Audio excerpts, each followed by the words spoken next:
Hi, I'm Helen Tucker. Welcome to Your Career and You, the podcast. I have over 25 years experience of business and career development, working with individuals to take control of their career and their business, and organizations to get the best from their employees, which is you. So my podcast is all about your career and you. You'll have an insight to all of the professionals, consultants, and experts who will share their top tips, advice on how you can take control of your business and your career. Also, I'll have guest speakers who will share their career and their business journey on how they have navigated their way around creating their own jobs and careers.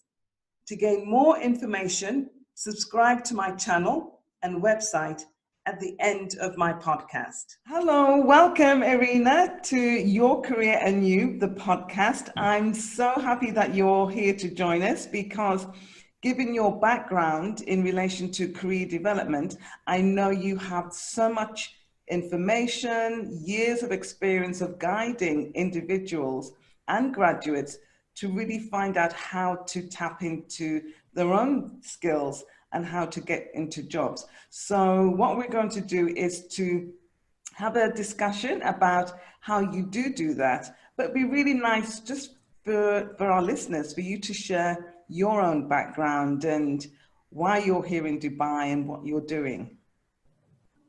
Thanks a lot, and good morning, everybody. So briefly about myself, as of now, I have 4 postgraduate degrees. I have very different fields. I'm a car engineer on my first one, then I'm a teacher on the second one. Third one is the petroleum engineer, and here is the most of my career. And the last one is the MBA in London Business School. So it's quite diverse because I'm looking for myself, improving, and so on. And also in terms of the professional side, I have worked in 4 to 5 top global corporations, and now I'm still working as an engineer in one of them, petroleum engineer. And I'm also having a hobby as a coach. I really like to share my experience with you guys and really help you to boost you up. Wow, that's fantastic. And it's like a mosaic of your skills and your career. How do you actually manage to navigate your way in terms of your own career development? Very good question. So I feel that at different time of my life, wherever I want, I do. If I don't know, I try. For example, at the beginning of my career, I remember I graduated as a car engineer. So what shall I do next? Yes, I'm an engineer and I want to be engineer. Like I want to develop a little bit to check this area. And then I start exploring. Can I go to a car salon? Do I like the salary? Shall I go to manufacturer? Shall I go to logistic? Or shall I try the sales? Shall I stay in university? So I really try around 10 different fields before I really stood up and I said, okay, oil and gas, I love it. So really do what you want. That's good. That's good because part of the program that I've designed and developed is all about career development. And one of the steps is about actions and looking at some of the options that you have. And it's interesting that you've listed what you wanted and then made a selection and then ruled out the ones that you don't like and looked at the ones that you do like and what did you like about it. And I think that's something people should do. So one of the questions I want to ask you is, what's one thing that you wish you had known before you began your career? Look, I believe I'm very happy with my way how I did. So I cannot really list some things which may help me along the way or which I figure out and I would have, if I would have known it before, I would have do this. I really love the way it went, the way I navigate, and kind of escaping from the whatever heat and whatever good you start feeling, and then you go. So really, it was amazing. So thanks for all good and bad stuff. Sometimes it's taking the good and the bad and then going through how you do actually deal with all of maybe the challenges, because it does make you stronger. For our listeners, some of them are going through quite a tough time, especially now with COVID, and a lot of them have lost their jobs, looking at change of career. Some of them are even looking at their plan B, becoming a freelancer. And it was interesting what you mentioned about coaching and a hobby. What resources do you think could help some of our listeners to really help them on maybe changing their career or looking at starting up a business? Yeah, very good question. So again, because I'm also a coach myself, so it will be probably a mix. So first of all, of course, be confident. No matter, again, if it's downtime, no matter environment around you, just be confident on what you try. This is my try of today. This is my try of tomorrow. And the third day and fourth, this is my try for the week, for the months, and so on and so on. I always define like three fundamentals, resources probably, as you say. First of them is to be responsible. Once you decide to take this path or that path or this decision, or if it's a good or bad or whatever, be responsible. This is my decision.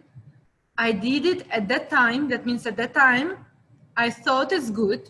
I see the result. The result is not what I was expecting. Thanks for this. I learn. I try different. Based on this, I learn, I try, and so on. So being responsible for decisions, first of all, responsible for environment. It doesn't matter if it's crisis, not crisis. There are tons of things we can do during this time, thanks to this time, even though. And being responsible for your parents, family, etc. Again, decision. At some point, if you decide that, yes, you have a babies, you have a kids, and you did this decision, you wanted this, you did it. No need to cry. I get a decision, and this is my current situation, what we can do next. So we are really responsible for what we did. And this is first of all. The second thing is we always need the energy. So training your body means training your mind. Even just now, like today at 7 in the morning, I was doing the swimming class. Then I was going, and by the way, in the just entering the building, I told the security guard, look, I want to challenge you today. How many push-ups you can do in 30 seconds?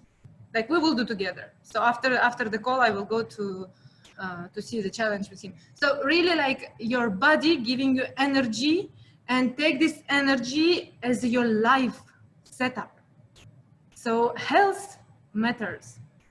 And again, for you can be different type of, maybe you are good in running, maybe you are good in jogging, maybe you are good in swimming, maybe whatever, it doesn't matter. As long as you invest time and effort and build yourself stronger, as long as it's giving you a good shift or boost, do it. So energy is really, really important.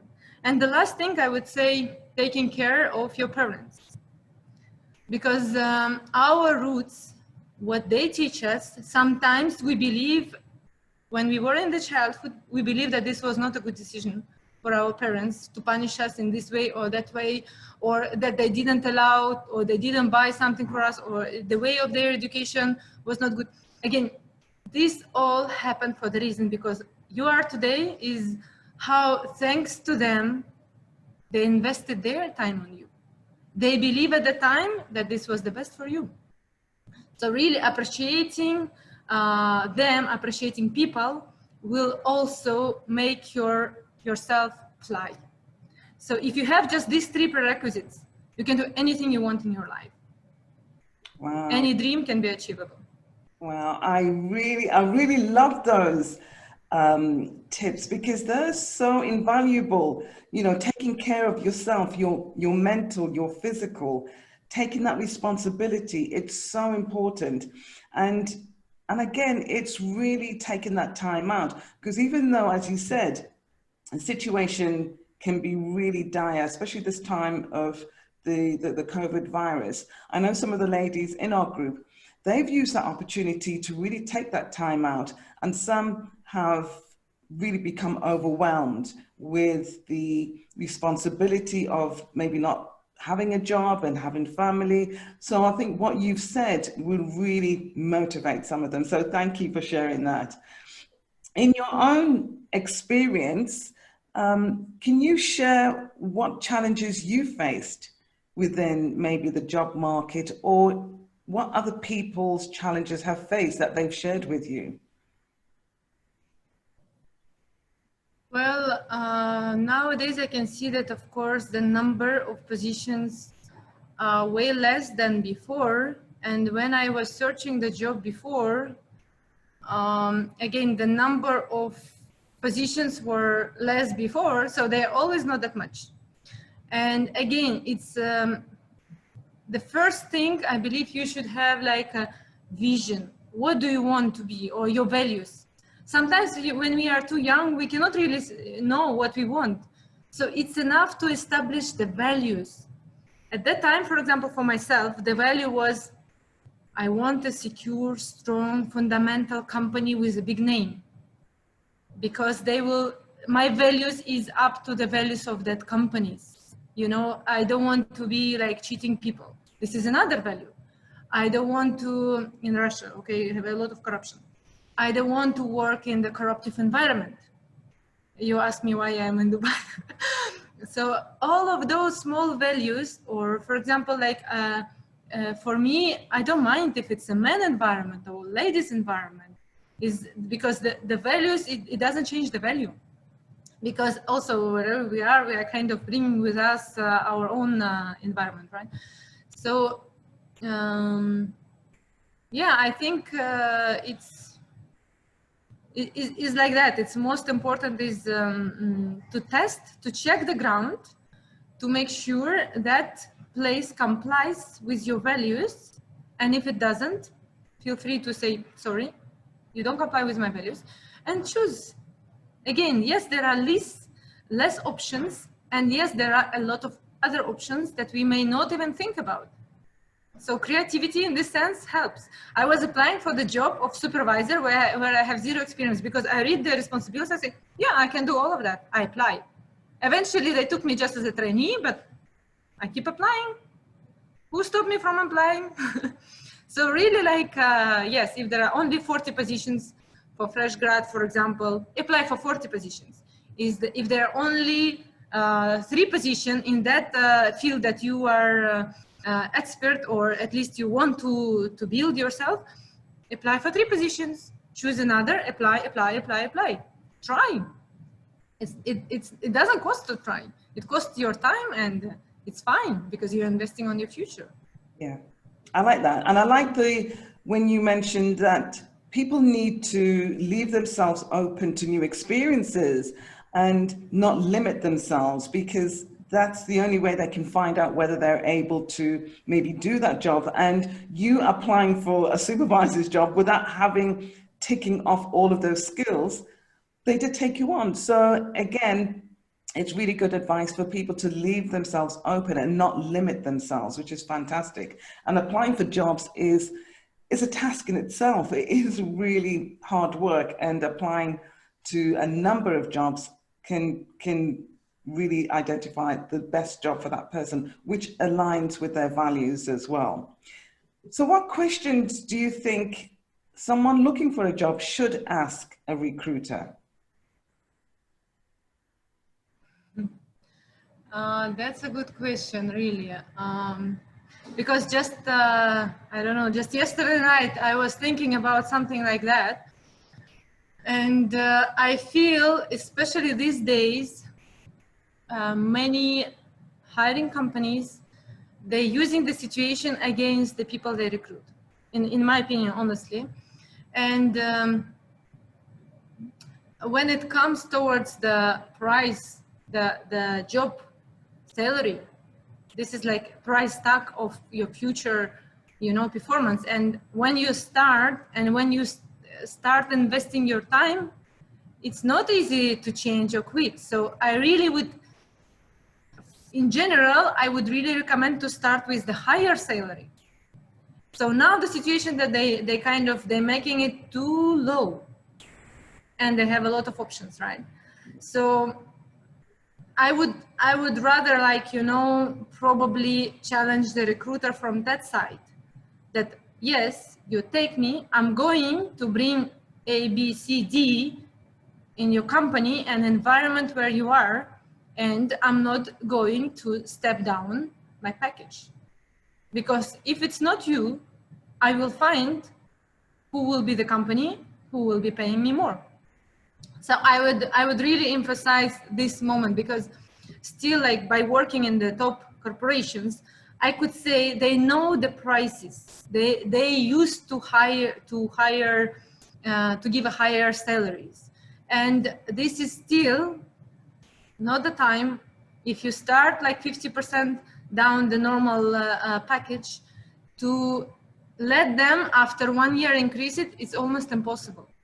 The same for the small companies. If you start low, you stay low, unless you change the job when the situation changes, which is also an option. Again, like, if you need to secure the bread and water for today, of course, you will go for anything. And bearing in mind, developing yourself and searching at that time, right? So I would really emphasize on this, getting the proper package from beginning, rather than even speaking with the recruiter. Look, if you're giving me 50% of the normal market salary today, do you expect me, how long you expect me to stay if I know that the typical salary is higher? You don't want me to search for something else. So let's set up the higher price from today. At least maybe not 100%, at least maybe 70%. Yeah. Not more, not less than this. And if they say no, thank you again. I have plenty of opportunities. Okay, that's great. That's really, really great advice, because I think there is a temptation for people to lower their value and undervalue what they have, and to get back onto the higher salary that they may be accustomed to will be quite difficult. So again, you're saying to go in at the higher value and not undervalue yourself. That's brilliant. The last question I want to ask you is, what does it mean by taking control of your career? What does that mean to you? Taking control of my career means normal. Of course, myself, I'm in charge of my life, and of course, I'm in charge of my career. And if I don't like my career, I'm going and I'm speaking up. I don't like this, and I want that. Help me, my company, because I want this, and I'm ready to do anything it takes, or at least to perform high enough to get what I want. If the company says, yes, okay, and never happen, thank you so much. We had a discussion, we had a deal. You broke the deal, I'm out. For example, I mean, this was my case when I was after 2 years of my first company. But I mean, even like, showing your character can really play a great role, because thanks to that talk that happened like, I don't know, 12 or 15 years back, I'm in the place where I am. Because people who work in that company, they're still staying in that company without, like, improving, without growing, either, a monetary value wise or skills wise, not as much as like you can potentially grow. So yeah, of course, your career in your hands. And again, dictate how you see your career, because many companies, they are ready to listen, they are ready to give. If you have, especially if you show you have a good potential, you are fast and easy and flexible, and you are up to learning. I want to learn more. You already learn. I want to learn more. I want to do more, because this is my place. So that's why originally setting up the goal or the career that you want to be, it's fundamental, because this is something coming from your side internally. This is what is encouraging you. Then you can grow really, really fast. Okay, that's fantastic. Oh, it's been such a pleasure. And I know the ladies and whoever's listening to the podcast and also watching on YouTube will gain so much in terms of what you shared. Thank you so much, Irina. Namaste. Thank you. Thanks. And all the best for all the ladies in your group and everywhere around. Thank you very much.